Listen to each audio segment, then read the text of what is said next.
Hello everyone, my name is Celine Charafi and I am a curatorial assistant at the SWM Origami Museum here in town in the Paw, Manitoba. The museum has been very quiet lately, so the staff here has decided to try and keep things alive by providing you with fun videos that you can do this summer in the comfort of your own home. Today I'm going to be showing you how to fold a very simple origami piano. Origami is the art of paper folding and has been around for many years. Although it can be a very challenging art form, even the most simple origami folds can be very impressive.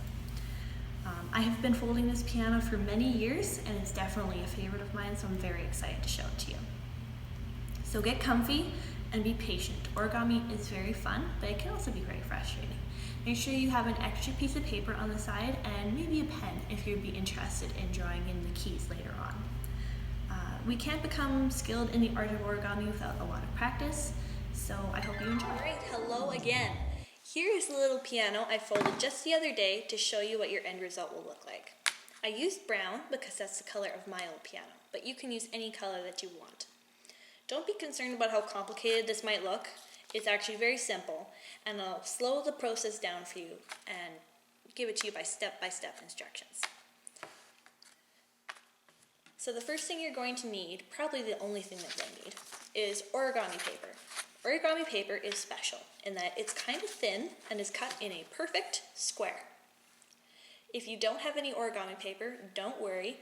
I have folded this exact piano before, using paper napkins. All you have to do is make sure that each side of your paper is the exact same length. Origami paper is sometimes colorful on both sides, sometimes just on one side. It doesn't really matter what you have as long as it works for you. Beginner origami is usually white on one side because it helps you to see which side is which. Origami works in a series of folds, so each time I do a step it will be a full fold and then I'll explain it to you as I go along. So the first fold I'm going to do is a triangle fold. I call it that because that's literally what you're making. It's a triangle. So you take one side, set it like a diamond in front of you, and you take one corner, and you pull it up so that the tips are perfectly aligned. You try to want to make it so that your fold is as precise as possible with no paper sticking out. This is very hard to do, and don't be hard on yourself if you can't do it 100%. I have a hard time with it too, and I've been doing this fold for a long time. So once you have them matched up as best you can, pinch it with these two fingers and pull your thumbs back. And then pull along the corner, just like that. You might want to go over it again with your fingernail to make sure that it's nice and tight. And you see this is not perfect. Right here, there's a little bit of white sticking out, so that kind of shows that your fold was 100% perfect, but that's totally fine. Your piano will turn out just fine. Then you open it back up, and now you have a straight line running through. Now we're going to want to fold it the other way. So, take the corner and do the exact same thing, but the other way. Sometimes it seems like these folds have no meaning to them. It doesn't seem like doing all these folds is really going to do much in the way of making it a piano. But in the end, every fold has a purpose, so it's very important not to skip any steps. So we open it back up again, and we have a square with an X in the middle. Now, here comes another very easy fold. It's just a rectangle fold. Fold your paper in half so that both corners match just like that. Same thing, pull your thumbs back and right along. You don't have to fold it exactly like me, but this is the easiest way that I have found to make it flat. We open it back up again, and now you'll have an X with a line in the middle. Now, again, just like we did with the triangle, we're going to fold it again.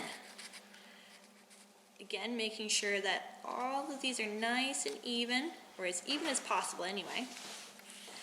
Then pull your thumbs back and across. And there you go. So now you should have a star shape. One line running this way, and then the X in the middle. Now this is kind of where it gets a little bit trickier, so I'll slow down a little bit and try and help you go along with it. So first, we fold, you see this middle line right here that runs right across? We're going to take this side, and fold it right in so that the top of our paper, or the side of our paper I suppose, aligns with that middle crease.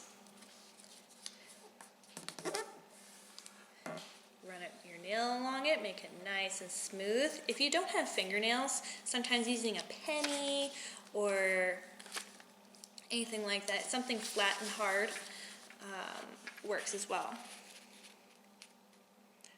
We do the same thing, do it the same thing on the other side. Align it right along to that crease. There you go. So now you have that star pattern and 2 creases along the side. Now, there's that natural crease in the middle, so we're going to fold it in half, just like that. And now, as you can see, we have one side, the first crease, the middle crease, the far crease, and then this other side. So, this far crease, we're going to fold to meet the middle. And remember at the very beginning when I made that tiny little mistake and a little bit of paper was showing through? Here's where you see it come out. See that little bit of white showing through? That happens just because of little mistakes like that. No big deal though, right? And then we do the same on the other side. This far crease, fold it in so that they match, just like that. So now you have something that looks like this.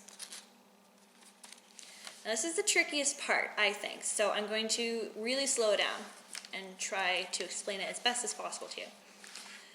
This side is connected on one end, but open on the other. So what you're going to want to do, what I find is easiest, is you put your finger in it, and push it right out just gently up into the corner, and pinch the top. Just like that. And then slowly and gently push it down, nice and flat, and the edges like that. So it should look something like that. And now you do the exact same thing on the other side. Fold it up.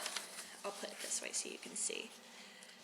Go like this, pinch the top, all the way to the bottom, and some nice straight lines along the side. You want to try and make it so that they're nice and even like this. If they're not perfectly even, that's okay. Your piano will still turn out all right. Now we're going to make the keyboard, this part. What you want to do is divide it into at least 2 sections, because you're going to fold it twice. You fold it in half once, so it'll look something like that. Fold it in half again,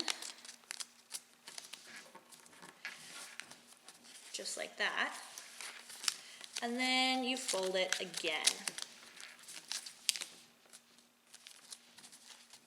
just like that. And I overfolded it a little bit on the side so they crease like that, but that's okay.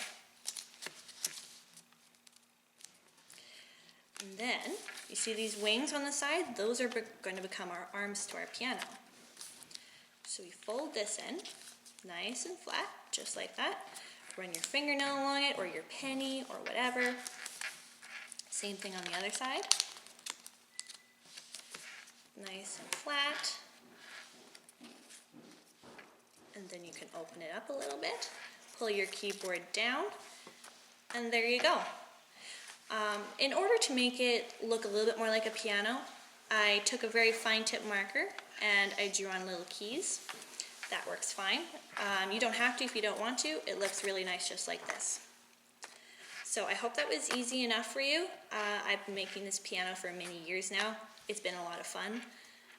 And stay tuned for more origami videos in the future. Hi, it's Celine again. And I'm Megan, and we want to see your crafts and paintings. Normally we get to see them in person, but times are crazy right now. And if you send them to the link below, we can check them out and post them to our social media. Thanks so much for participating. We miss you here at the museum.